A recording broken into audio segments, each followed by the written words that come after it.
राम मंदिर चंदा चोरी के मामले में योगी की गर्दन पूरी तरीके से फंस चुकी है। सरकार का बचना मुश्किल दिखाई दे रहा है। जिस तरीके से चंदा चोरी का मामला अब तक संसद में उठ रहा था, अब यह मामला विधानसभा पहुंच चुका है और वहां से पूरा उत्तर प्रदेश इसको देख रहा है। और बीजेपी कैसे चंदा चोरी के मामले पर मुंह छुपाती नजर आ रही है, कैसे बीजेपी चंदा चोरी के मामले पर फंस चुकी है, वो साफ दिख रहा है। और चंदा चोरी का मास्टरमाइंड जिसको कहा जाता है, जी हां, चंदा चोरी का मास्टरमाइंड राम मंदिर ट्रस्ट का पूर्व महासचिव धरा गया तो क्या बोला मीडिया के सामने। नमस्कार, मेरा नाम है गौरव पाल, आप देख रहे हैं गौरव का चश्मा। उत्तर प्रदेश में इस समय विधानसभा का सत्र चल रहा है। योगी आदित्यनाथ की सरकार यूं तो लोकतांत्रिक व्यवस्थाओं में विश्वास नहीं रखती है, अगर रखती तो विधानसभा का मॉनसून सत्र 10 से 15 दिन का होता। लेकिन हम लगातार देखते हैं कि उत्तर प्रदेश में जो विधानसभा का सत्र है वो 3 से 4 दिन में खत्म कर दिया जाता है, ताकि विधानसभा में जनता के मुद्दों पर बहस ना हो, ताकि विपक्ष जो है वो विधानसभा में सवाल ना पूछे। क्योंकि सरकार जानती है कि मीडिया में मंचों से आड़े टेढ़े कुछ भी जवाब दिए जा सकते हैं, लेकिन विधानसभा में सब सच बोलना पड़ता है। इसलिए विधानसभा को काट काट कर छोटा कर दिया गया, उसके सत्र को छोटा कर दिया गया है। उत्तर प्रदेश विधानसभा सत्र के दौरान योगी आदित्यनाथ बोल रहे थे और विपक्ष चंदा चोरी के मामले पर अड़ा हुआ था। अब तक विपक्ष चंदा चोरी का मामला संसद में उठा रहा था, लेकिन अब यह मामला उत्तर प्रदेश की विधानसभा में पहुंच चुका है।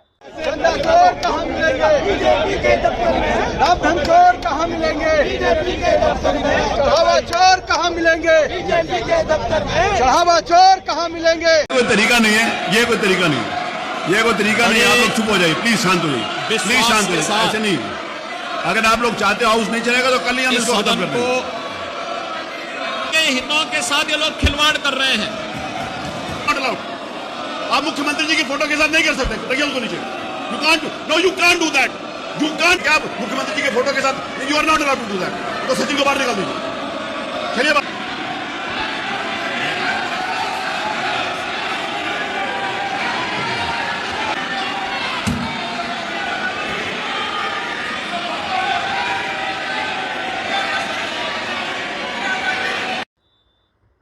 समाजवादी पार्टी के विधायक इस तरीके से विरोध कर रहे थे, नारा लगा रहे थे चंदा चोर गद्दी छोड़, और योगी आदित्यनाथ को बोलने का मौका नहीं दे रहे थे। यहां तक कि सतीश महाना, जो कि न्यूट्रल जिनको रहना चाहिए, जो कि स्पीकर हैं उत्तर प्रदेश विधानसभा के, वो भी सरकार के पक्ष में खड़े हो गए।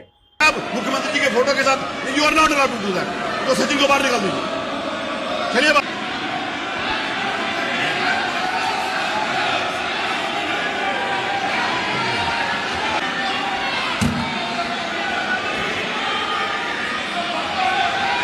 और बार बार सदन को स्थगित करना पड़ा, सदन को कई बार स्थगित करना पड़ा। योगी आदित्यनाथ को बोलने नहीं दिया, क्योंकि चंदा चोरी के मामले पर बीजेपी ने जो हिंदुओं की आस्था के साथ खिलवाड़ किया है वो अब सबको दिख रहा है। कैसे राम मंदिर के नाम पर पहले सरकार बनाई, फिर राम मंदिर के नाम पर अब चंदा चोरी कर लिया। और बीजेपी डर क्यों रही है, इसके पीछे एक कारण है। 2024 के लोकसभा चुनाव से पहले बीजेपी ने राम मंदिर बनाकर उसका उद्घाटन किया। उनका लगा अयोध्या हम लोग जीत जाएंगे, लेकिन अयोध्या में जिस तरीके से जमीनों के घोटाले हुए, लोगों के घर तोड़े गए, गरीब जनता परेशान हुई, उसका असर लोकसभा चुनाव में दिखा और भाजपा अयोध्या हार गई। और भाजपा को इसी बात का डर है चंदा चोरी के मामले पर। योगी आदित्यनाथ विधानसभा में बोल नहीं पा रहे हैं, विपक्ष बोलने नहीं दे रहा है, सतीश महाना बार बार सदन को स्थगित कर दे रहे हैं। सरकार की गर्दन पूरी तरीके से फंस चुकी है, देश के लोग देख रहे हैं। आपको बता दें, चंदा चोरी के मामले में एसआईटी बनी, विपक्ष इसको लीपापोती बता रहा है। जिन लोगों को हिरासत में लिया गया, वो बताया जा रहा है कि उन लोगों को बचाया जा रहा है, बड़े लोगों को। ब्रजभूषण शरण सिंह, जो कि भाजपा के सांसद हैं, उन्होंने भी खुलकर कह दिया था, पूर्व सांसद थे भाजपा के, उन्होंने खुलकर कह दिया था कि चंदा चोरी तो हुई है। बस ऐसा ना हो कि बड़े लोगों को बचाकर छोटे लोगों को फंसा दिया जाए। और विपक्ष इस तरीके के आरोप लगा रहा है कि बड़े लोगों को बचाकर छोटे लोगों को फंसाया जा रहा है। बड़े लोग कौन हैं? बड़े लोग वही बड़े बड़े मठाधीश, जिनमें एक है चंपत राय।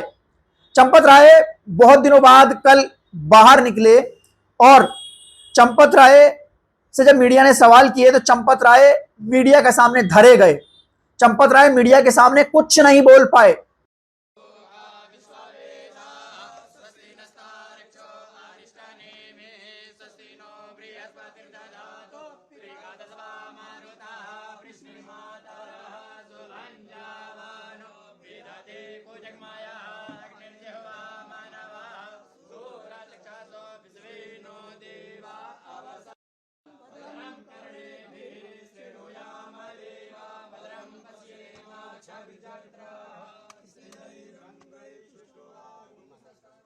चंपत राय वही हैं जो राम मंदिर ट्रस्ट के कर्ता धर्ता हुआ करते थे, पूर्व महासचिव थे। इन्होंने इस्तीफा दे दिया, लेकिन जब मीडिया के सामने धरे गए, फूलमाला डलवाई तो मीडिया को उंगली इशारा करके निकाल दिया, निकलिए।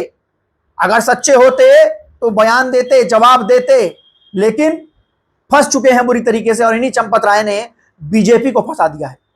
नरेंद्र प्रताप क्या लिखते हैं? पत्रकार नरेंद्र प्रताप चंपत राय पर लिखते हैं कि चंपत राय का टसन देखिए। श्री राम मंदिर ट्रस्ट के पूर्व महासचिव कल आचार्य परमानंद से मिले, इस दौरान मीडिया भी पहुंचा। चंपत राय ने मीडिया के कैमरे पर अपने हाथ से मोड़ दिया, यानी कि मीडिया कैमरा मोड़ दिया। मीडिया के सवालों से भाग रहे हैं। मन में चोर है, चोर ना होता तो खुलकर बोलते। अपने स्वागत के बाद कुछ कैमरे दिखे तो उन्हें अपने चिर परिचित अंदाज में बाहर निकालने का इशारा कर दिया। चंपत राय ने श्री राम जन्मभूमि में करोड़ों का चढ़ावा चोरी कांड के बाद चौतरफा दबाव में इस्तीफा दे दिया था। चढ़ावा चोरी कांड में सुप्रीम कोर्ट ने राज्य सरकार को एसआईटी बनाकर जांच कराने के आदेश दिए हैं। भाई चंपत राय क्यों नहीं बोल रहे हैं, क्यों कैमरों से बच रहे हैं? जब चंदा आ रहा था उस समय तो बड़े जोर शोर से बता रहे थे, फला किलो चांदी, इतने किलो सोना, इतने किलो ये, उतने किलो वो आ रहा है। लेकिन अब जब जवाब पूछ रहा है मीडिया तो चंपत राय भाग रहे हैं। धरे गए थे मीडिया के सामने लेकिन भाग रहे हैं।